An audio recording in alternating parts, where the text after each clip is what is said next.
I might owe McFarlane Toys an apology. In my review of this figure, I said it was the worst Wonder Woman ever made. 1 week later, and I found this. Duh. Welcome to 5 Points of Articulation, where I review action figures and then articulate 5 points to help you decide if you want to add that figure to your collection. The 5 points I discuss are packaging, presentation, posability, playability, and price. I'm Jason, and if you enjoy my content, please like, share, subscribe, do all the YouTube rigmarole.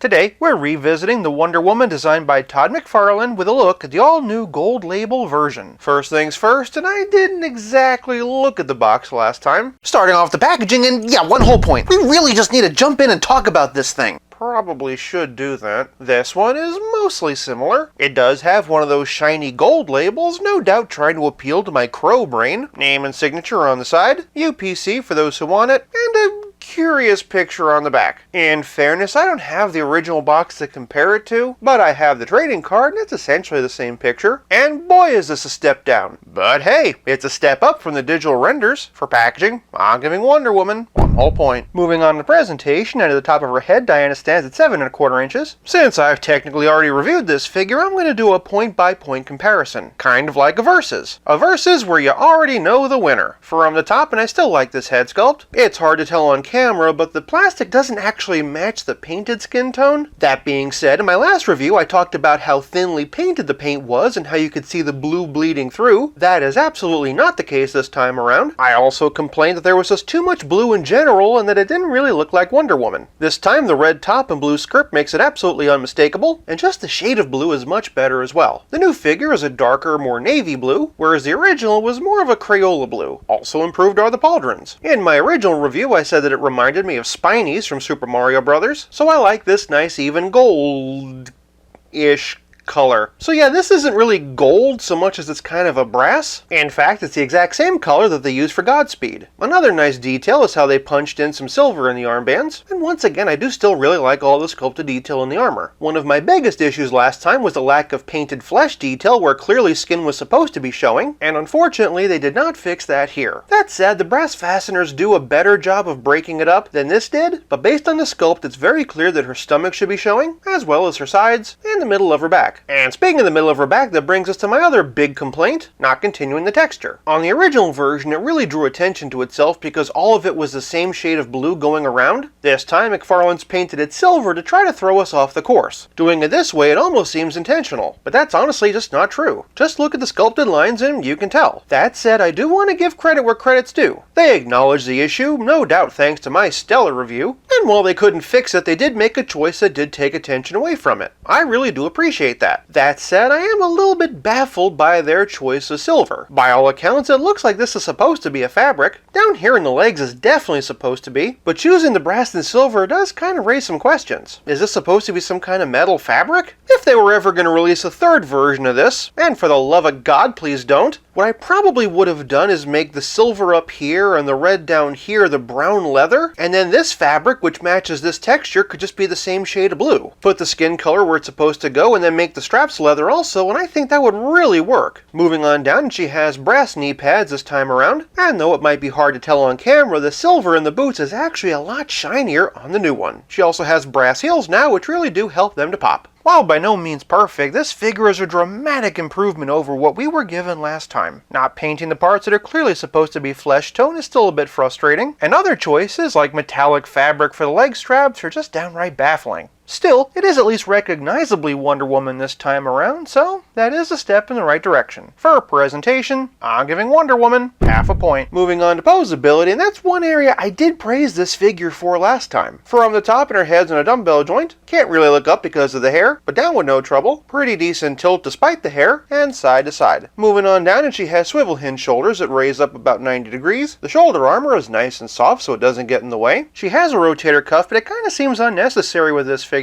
No bicep swivel unfortunately, but she does have single jointed swivel elbows. Traveling down the arm, and she has McFarlane wrist balls nicely hidden by her bracers. They can swivel. And despite the bracer, they can even hinge a fair amount up. Also, if you want to, you can move these around as well. Shifting to the torso, and Wonder Woman has a diaphragm joint. Thanks to the breastplate, it's very nicely integrated, so unlike a lot of diaphragm joints, it really does not draw attention to itself. Diana can arch back this far, which is pretty impressive, and she can hunch forward this far, which is pretty much par for the course. No waist articulation, but below the waist she has a typical McFarlane hips. They can kick forward almost a full 90 degrees, and do a perfect split. Decent amount of rotation at the hip, double jointed knees. They're a bit limited by the boots, but not that much. She also has toe articulation, and McFarlane ankle balls that can swivel, hinge, and pivot. If there was one thing that I unabashedly praised about the last version of this figure, it was articulation, and my opinion has not changed. For her posability, I'm giving this Wonder Woman 1 whole point. Moving on to playability, and Diana comes with a trading card and a figure stand. Same self-aggrandizing write-up as last time. From the mind of Todd McFarlane comes the most Todd McFarlane Wonder Woman to ever Todd McFarlane its way out of Todd McFarlane's imagination. Also the same as last time, she comes with this really awesome sword and shield. In my previous video, I absolutely gushed about how much I love these, and that has absolutely not changed. There's just so much really cool detail in this. The only difference, of course, is the shade of gold. One big difference this time around is she comes with an all-new lasso. I absolutely love this. Having an actual big open lasso is a fantastic addition. Allows her to catch criminals. My non-existent lawyers want me to tell you for legal reasons that was a joke, and it just adds some quantifiable value to this release compared to just being a regular repaint. But playability is more than just accessories, it's also about how well your figure plays with others. For just some of the Wonder Women that brought us here we have Superpowers by Kenner, JLA by Hasbro, Justice League Unlimited by Mattel, Darwin Cook from DC Direct, DC Universe Classics by Mattel, New 52 from DC Collectibles, DC Icons from DC Collectibles, DC Comics Multiverse from Mattel, and DC Essentials from DC Collectibles. For a couple of other Wonder Woman characters, and here we have Cheetah from DC Essentials, and Wonder Girl from DC Comics Multiverse by Mattel. Moving over to the Man of Steel, and here we have a DC Direct Superman. This is a John Byrne style Superman from Superman Through the Years box set. But for a McFarlane comparison, and here we have the DC Multiverse Action Comics 1000, Henry Cavill, and Rebirth. Rounding out the Trinity is Batman. This one's from 3 Jokers. This one's from Future State. Really hoping we get a Future State Wonder Woman soon. And here we have my custom Hush. Since I posted that video, I used Rebirth's legs to make them a bit shorter. For some flash comparisons, and here we have DC Essentials, DC Multiverse, Please Don't Hurt Me, and The Good One. For Aquaman, here we have Endless Winter. For a couple of other Justice League comparisons, and here we have John Stewart Green Lantern from the Endless Winter Wave, and Green Arrow from Injustice 2. For a couple of villains, here we have Gorilla Grodd, somewhat similar armor aesthetic, and since he was still handy from a couple of minutes ago, here we have Godspeed. For a couple of winged helmet comparisons, and here we have the 2006 Blob Wave Thor, and Marvel Select. And then for a different kind of helmet comparison, here we have Dr. Fate from the upcoming Black Adam movie. For a relative scale comparison, here she is with Pizza Spidey and the Spectacular Spider-Man, and as always, here she is with Stealth Iron Man. But I know what you're thinking, Jason, what about the McFarlane Wonder Woman figures? And it's that kind of whataboutism that's tearing this country apart. Also, I figured you'd want to see some head swaps. First up, we've got Diana from Wonder Woman 1984. Mismatched colors aside, and this makes for a very comic booky version of the character. The pegs don't match exactly, so you'll have to get a bit creative. And if we're honest, there are some limitations to this body. Honestly, you'd probably be better off using the original release because the golds are a much better match. And now we just need to get Gal Gadot to wear this armor in the next movie. The next Wonder Woman that McFarlane released was Last Night on Earth. This one doesn't look too bad. The head might be a skosh too small. Also, the combination of the hair and the cape really forces the head down. And of course, the golds don't match. In that regard, I think that the head from the original release works a lot better. That being said, the other way around does look pretty cool. Obviously, a lot of it has to do with how you feel about the Mohawk version of Wonder Woman, but for an over-the-top warrior version of the character, I kinda dig it. Next up, we've got Dark Knight's Death Metal. Once again, we run into the problem of colors not exactly matching. Still, it's not that far off. The other way around is pretty striking as well. Personally, I'd like to see the hair all black, but it is a pretty fun option. Lastly, here we have Wonder Woman from Endless Winter. Another situation where the pegs don't match, but this is a pretty cool look. To be blunt, this whole figure needs a top-to-bottom repaint, so it could be a pretty fun project. The other way around, unfortunately, sits way too low, and the braid really gets in the way. And circling back around to Last Night on Earth, I'd like to make a modest proposal. Swap the legs. Granted, you lose these cool boots, boots, and the gold doesn't exactly match, but the red does. I'm not saying you have to do it, but it's a pretty cool option that does feel a lot more like Wonder Woman. This is a Diana who's definitely ready for battle, and she goes much better with your other Justice League figures than the previous version. Add to that a cool new lasso, as well as some kit bashing potential, and for playability, I'm giving this Wonder Woman 1 whole point. This leaves us with nothing left to discuss but the price. The gold labeled Wonder Woman is a Walmart exclusive and retails for about $20. If you missed out on the last one or even skipped it altogether waiting for one better, this is definitely an upgrade. Honestly, it's almost worth it just for the lasso. It's still not the Wonder Woman that we want, but if they had released this the first time around, I probably wouldn't have minded quite so much. For price, I'm giving gold label Wonder Woman half a point for a grand total of 4 out of 5.